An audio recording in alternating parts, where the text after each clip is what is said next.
Svetlucave praznične dekoracije, okićene jelke i poneki nasmejani Deda Mraz najavljuju najveseliju noć u kojoj će biti ispraćena 2023. i dočekana 2024. godina. Pitali smo Ivanjičane da li po tradiciji ukrašavaju svoje domove ili se duh šarene i vesele nove godine postepeno gasi. Kitim kuću celu i jelku i na vrata i sve odradimo.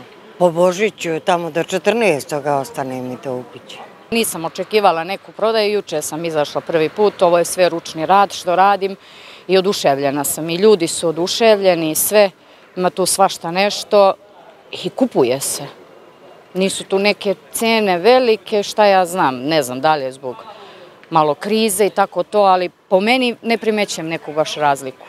Ja sam zadovoljna. Zbog najmlađih to i radimo uvijek. Kićenje, terase,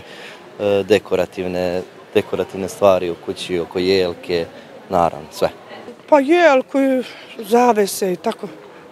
Sad deca unučad po prozorima, one stikere, što lepe. Pa mi našu jelku jesmo, oko kuće nismo ništa, samo na ulazna vrata jednu simboličnu mašnu, ali mislim da, kako ko, u stvari promenilo je se, to jeste, ali mislim da ljudi mnogo više ulažu nego ranije na dekoraciju oko kuće i naravno u kući.